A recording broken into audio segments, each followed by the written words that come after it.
Namaste. This is our regular Sunday class from Vivekananda Study Circle, IIT Madras. I am Swami Mahamedhananda from Sri Ramakrishna Mutt, Chennai. The topic for this evening's talk is one step ahead. Before I share my thoughts, Om Sahana Bhavatu Sahano Bhunaktu Sahaviryamkaravavahai Swinavadhitamastu ma vidvishavahe. Om Shanti Shanti Shanti. Hari Om Tat Sat. Let's go into the topic. One step ahead. If it was a physical classroom, I would have been interested to know what you understand of this title, One Step Ahead. As I see it, there are two possible meanings. One, I am one step ahead of the situation, one step ahead of others. Second, I am one step ahead towards my goal. How many of you think it is the first one step ahead of others or the situation? That would have been interesting for me to know. But I am taking it in the second sense, one step ahead towards my goal. You can also say it is one step ahead of the situation, but not certainly one step ahead of others. I'll present some thoughts in connection with the second meaning. And it is assumed that we have worked out our life goals and we have clarity about our ideals in life. In brief, we can probably understand these ideals and goals like this. Say, for instance, your life goal is to become an interior designer. Your ideal will be to achieve this goal in an honest manner and then practice your profession truthfully, achieve excellence in your profession, work with the spirit of contribution. You will be contributing to make our society more aesthetic. So that will be the ideal. To put it in another way, ideal is the best, the noblest, or the dharmic way of achieving life goals. With that, in a small nutshell, let us go into the topic. One step ahead. What do we mean and why do we need to discuss this?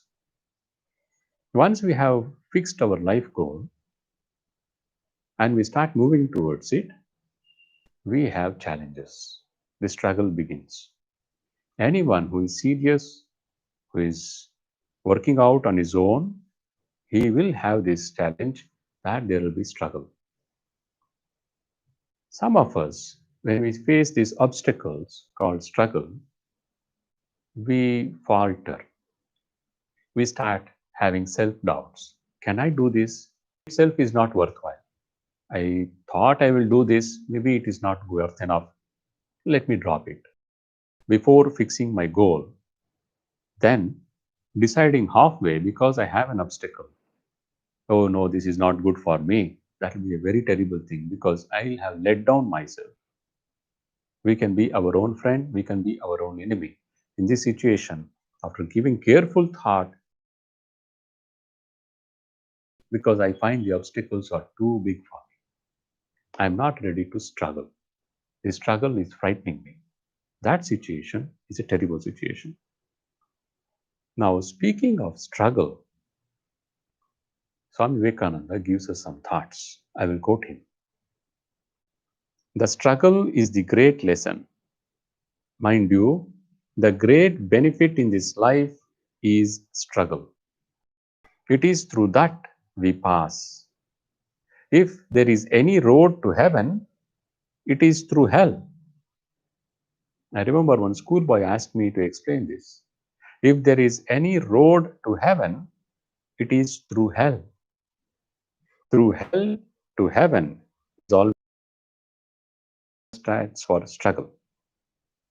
When the soul has wrestled with circumstance and has met death, 1,000 times death on the way, but nothing daunted, has struggled forward again and yet again, then the soul comes out as a giant. Never mind failures. They are quite natural. They are the beauty of life, these failures. What would life be without them? It would not be worth having if it were not for struggles. Where would be the poetry of life? Never mind the struggles, the mistakes. I never heard a cow tell a lie, but it is only a cow, never a man. So never mind these 1,000 times, make the attempt once more. Unquote. Usually, when we set out to do anything, we generally pray to God like this: Oh God, let me succeed easily. Let there be no difficulties. Even when giving an exam, the student and sometimes even the parents, they pray to God. Oh God, let the paper be easy. Let only what I have read appear in the question paper. It is a very impractical and weakening prayer.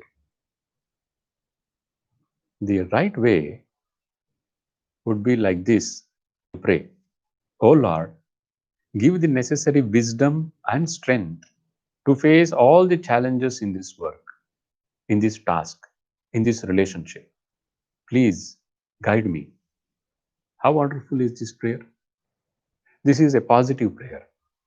The first one, it is a prayer: I am not ready to struggle. You make things easy for me. That will never work. Life means struggle.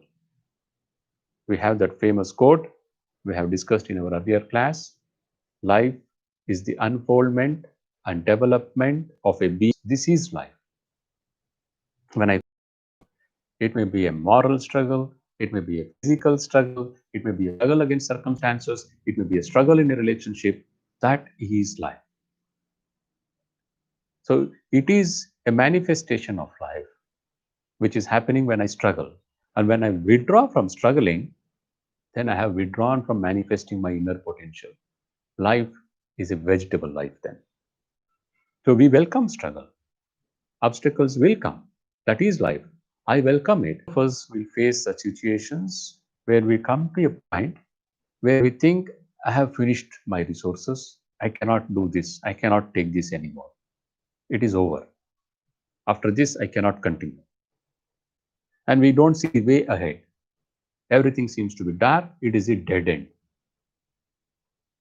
It is in such a condition that we have to read these words one step ahead. There is an incident from the life of Srimad Swami Mahamedhananda Maharaj, who is the president of our order now. He lives in Pelumat, our headquarters. And it was a little risky. Maharaj had climbed halfway through on the mountain when suddenly Maharaj could not see anything below, anything above. For a moment, he was confused. He didn't know what to do. He couldn't go down below because it is totally covered with that fog. He couldn't go up. Then he remembered a line from a poem he had read. What was those? What are those words? They were this: one enough for me. One step enough for me. The moment he remembered this, he saw, yes, I can see just 1 feet ahead of me. The fog is thick, but still I can take one step. I can climb that one step. That much I can see. And that's all I need to see. I don't know finally where it is going to lead me, which path. When I will reach the mountain top, I don't know. But I can clearly see just one step ahead. And that one step I need to take. Every time I take that one step, the next step is visible for me. So every step takes me forward and I reach my goal. And he did do that. He reached the top of the mountain. So he recounts this and he says, just that, one step enough for me.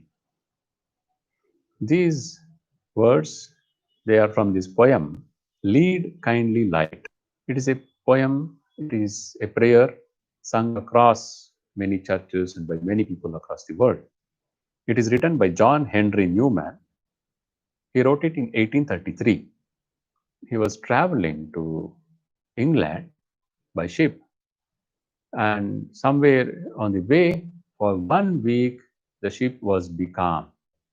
In those days, they had to use. In that moment, he wrote this poem. I'll read that one stanza. Lead, kindly light, amidst the encircling gloom. Lead thou me on. The night is dark, and I am far from home. Lead thou me on. Keep thou my feet. I do not ask to see the distant scene. One step enough for me. One step enough for me. There is faith in the Lord. You will take me to my goal. You will lead me to my goal. But now I need to see just one step. Show me that one step which I can take to move towards my goal. A similar incident happened in the life of Swami Vivekananda. He recounts one of his lectures. I quote him, I was once traveling in the Himalayas and the long road stretched before us. We poor monks cannot get anyone to carry us, so we had to make all the way on foot. There was an old man with us. The way goes up and down for hundreds of miles. Sir, how to cross it? I cannot walk anymore. My chest will break. I said to him, look down at your feet. He did so. And I said, the road that is under your feet is the road that you have passed over, and is the same road that you see before you. It will soon be under your feet. The highest things are under your feet because you are divine stars. Swamiji is telling this to the audience. Under your feet because you are divine stars. All these things are under your feet. You can swallow the stars by the handful if you want. You can swallow the stars by the handful if you want. Such is your real nature. Be strong. Get beyond all superstitions and be free. The spirit inside is awakened when we approach the struggle with a positive attitude. And that is the goal of life. Whatever may be the inner life fulfillment will happen only when my attitude is positive. Because when the attitude is positive, I take this struggle as a challenge or as an opportunity. Then the inner spirit awakens. And awakening that inner spirit, manifesting my immense, infinite potential. Swamiji says, you can swallow the stars by the handful if you want. That is my real nature. I am not this body, mind, ego complex. I am pure consciousness. So, whatever work I do should finally help me to realize my inner nature. Who am I or what am I? For that, this life struggle is an opportunity. This struggle in the life, is it that which I am facing, gives me the opportunity to go and discover myself inside. What does one step ahead mean in practical terms? It means to ask ourselves this question. What can I do this moment to go ahead? I have my goal in life. What can I do this moment to go ahead in that path? There should be an intense searching spirit behind this question. What can I do now? What can I do now to go ahead? When it is done, this questioning itself will reveal some unnoticed paths. It will give some new connections in our ideas. It will reveal new insights. And that one step ahead will become clear. And when I take that one step ahead, the next step will become clear. If I keep waiting, let me see until 10 feet, then I will start walking. Probably I will never start. I'm not asking to see the end of the road. The Lord says, you take one step, I come 10 steps. So take that one step having faith in God.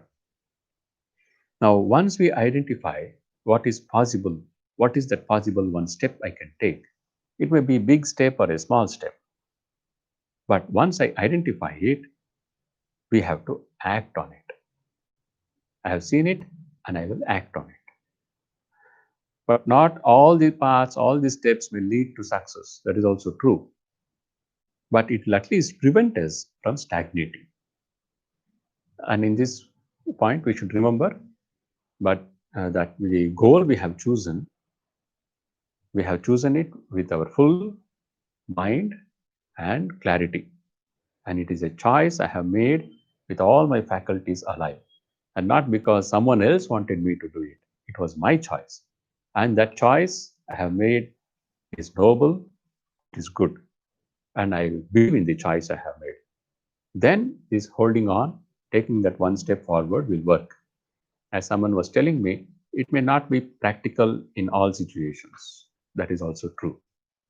But in that case, probably there was not much investment done in thinking about the goal. If I have chosen the goal and I am convinced that it is dharmic, it is ideal, it is in tune with my ideal, then I do not withdraw. Now you can try this out one step ahead. You can try this out in your studies. You can try this out in your research work. You can try this out in your work, in your factory, in your office. Try this out with your relationships because life is a struggle and struggle is there in all these facets of life. And in that struggle, sometimes I seem to be facing a dead end. Then ask this question: what is the next step? Can I see the one step ahead? And whenever we think that we are stuck up, all we have to do is pray. Oh Lord, help me to see the next step. Oh Lord, help me to see the next step. If I can see that next step, your country requires heroes. Be heroes. Yes, the heroic spirit is in taking that one step more. I have to take that one step more. I will conclude this short sharing of idea with you by reading out the first four stanzas of a poem that Swami Vivekananda wrote. He addressed it to the Maharaja of Khetri, Raja Ajit Singh. The poem is titled Hold On Yet a While, Brave Heart. I'm reading the first four stanzas. If the sun by the cloud is hidden a bit, if the welkin shows but gloom, still hold on yet a while, brave heart, the victory is sure to come. No winter fade, be steady then and brave. The duties of life are sore indeed, and its pleasures fleeting, vain. The goal seems and dim, yet plod on through the dark, brave heart, with all their might and main. Not a work will be lost, no struggle vain, though hopes be blighted, powers gone. Of thy loins shall come the eyes to all, then hold on yet a while, brave soul, no good is ever undone. With that, I leave you to think on these points I have shared. Life is a struggle, and we will face these roadblocks. And when you face that, especially as students, you should ask this one question: what is my next step? How can I see this next step? Let it be a prayerful question. It can be in your worldly goals, it can be even in your spiritual life. I am a sadhaka, I would like to meditate. I would like to sit 1 hour and go deep in meditation. But I find my mind is restless. I find I have so many desires bubbling up. I am unable to even sit 5 minutes. Shall I give up? If I give up, I'll never learn how to meditate. So, what shall I do? What shall I do? What is the next step I can take? Something will come. Okay, let me stand for some moments. Let me do my meditation standing. Let me do some breathing. Let me read some literature before I sit for meditation. A literature which will purify, sublimate my mind, my emotions. And then when I sit for meditation, maybe it will help me. Let me try to sit still. I cannot calm the mind, but let me make my body still. So many ideas will be thrown up. That is when I find I cannot do it, I don't know what to do. It is the end. Whenever we face such a situation, whenever our mind is in such a condition, we have to raise this question one step ahead. All I need is to know that one step more. When I seek that with a prayerful attitude, oh Lord, show me my next step. It will, it will, it will unveil itself because all the power is inside, and that which tells me I cannot is my own mind. Infinite strength is inside us. All we have to do is have faith in it. We think we are this body, we think we are this mind, we are this ego. That is where we have limited ourselves. If we can just have faith in the Upanishadic Rishis, in all our saints who declare you are not this body, mind, ego, you are consciousness, you are the Atman. It is a source of infinite strength, infinite knowledge, infinite power, infinite bliss. It all looks like mere words, but it comes through their personal experience. Swami Vivekananda says, have Shraddha, have faith. They have not come out to teach you or cheat you. They have experienced it and they are sharing it with you. If you can have faith, you will realize it also. So, when we face this in our worldly problems, when we face it in our spiritual challenges, let us ask this question. The next step, Lord, unveil the next step to me. Close with this. We meet again next Sunday. Any questions you have, please post it. I'll try to reply. Thank you. Sri Ramakrishna Arpanamasta.